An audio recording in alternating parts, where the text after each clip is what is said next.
He says, quote, "The only long-term source of deterrence was to exact enough pain on the civilians.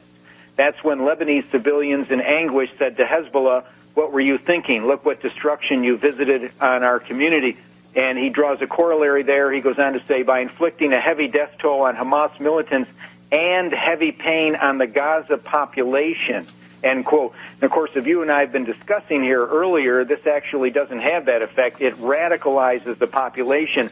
But what kind of makes my hair stand on end is that in an era of touchy-feely sentimentality and protection of every minority, from the whales and the seals to our fellow human beings, and all of whom should be protected, and yet at the same time we have this extraordinary exceptionalism where we can practice the most naked kind of aggression in terms of intimidating, humiliating, and indeed extirpating a population of Arabs and Palestinians, and it's done with impunity. These people are actually the grave diggers. If I were a Judaic, I would be ashamed, embarrassed, and would want to hide under my bed if these people were my spokesmen, because as I have pointed out, the image of the Judaic, especially in the third world, perhaps not so much under the hypnotic sway of Hollywood and New York in the first world, but in the third world that's once removed from that entertainment industry, you really do have a picture of Judaics as aggressors. And people like Thomas Friedman, flagship columnist for the flagship Zionist newspaper, the New York Times, are really basically giving a black eye both to the Israelis and Judaics in general, and also are visiting upon them what's going to be a Masada complex. It's extremely destructive. Oh, yeah. There are so many. I'm trying to stay on top of this 24/7 since the invasion and attack on these poor people began. With all the stories I can grab around the world, and there are some really amazing things to read there, which you won't find in any of the American mainstream-controlled Zionist press. It won't happen. One of the more interesting was how Olmert is alleged to have ordered Bush, actually pulled him off the stage over the telephone to talk to him, to have him instruct that the U.S. vote be turned to an abstention in the UN regarding a ceasefire and so forth. The bragging, the arrogance, the supreme elitism of God's chosen people knows no bounds. I mean, they don't even hide it anymore. They just boast about it. It's amazing. I want to go back to Michael's book here, Judaism Discovered, and there are so many quotes here that we've heard about and seen over the years at Rense.com and other websites that you go into detail on and really nail down. The authority of the Talmud is discussed, the Talmud of the toilet. I'm going to read some chapter headings here for you so you get an idea of the length and breadth of this book, which really should be read by anyone, and especially Jews or Jewish Americans, to try to understand what's really going on with this issue. The superiority of the Jews, the inferiority of the Gentiles. Gentile, not a brother or a neighbor. Jews may kill non-Jews. Forbidden to praise a Gentile. Gentiles not to be trusted. The Talmud and women. Christians and the Talmud. Jesus and the Talmud. Blame the Romans, anyone but the Pharisees. Child molestation in the religion of Judaism. Sexual intercourse with little girls is permissible.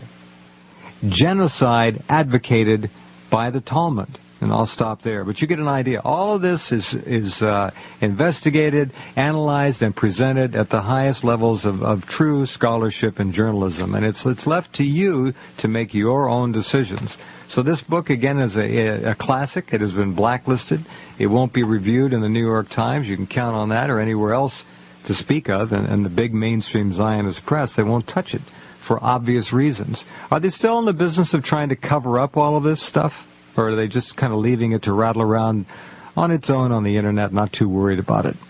Well, they have a website that's dedicated to refuting my earlier little book, Judaism Strange Gods. I haven't seen much movement to actually refute this, because whereas word of mouth is strong on my book, and thanks to folks like you, that word of mouth is increasing day by day, but at the same time they've been able to clamp down a pretty tight lid through most of their other venues. So they haven't had to deal with this book, which I think will be pretty difficult for them to handle.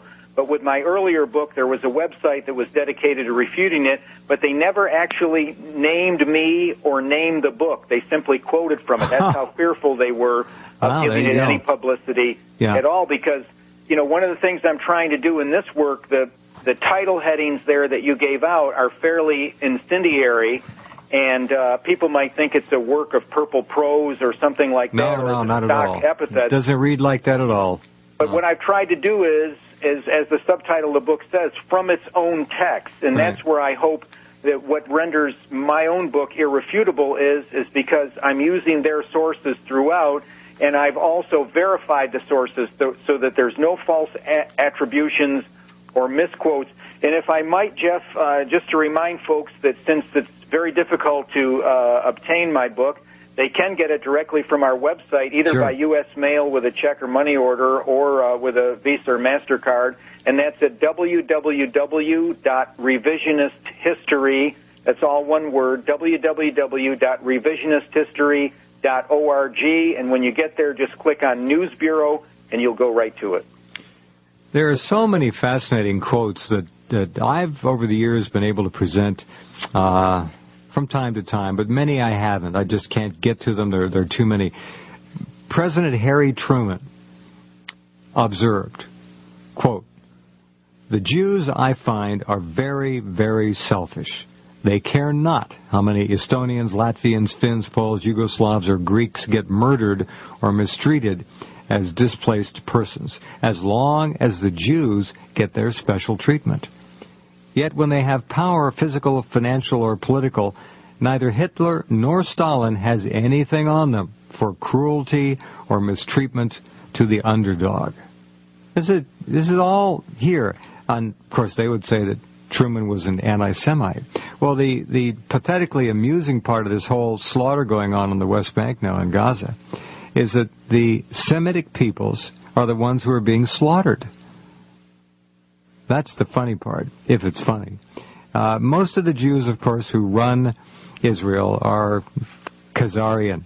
They're white-skinned, European origin. You don't find many actually Semitic peoples there, in the upper levels of government, that is.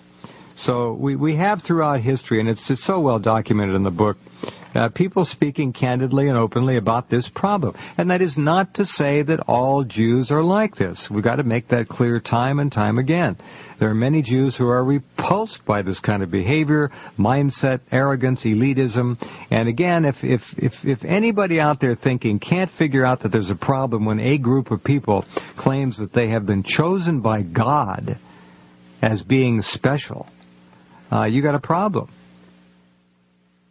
Well, we have a problem in the United States because we have these crypto rabbis who call themselves Christian preachers who are completely overturning the New Testament and Jesus' mission on earth, and thereby identifying with exactly this evil. By the way, Jeff, that quote from Harry Truman was unfortunately from his private diary. He never articulated those sentiments in public.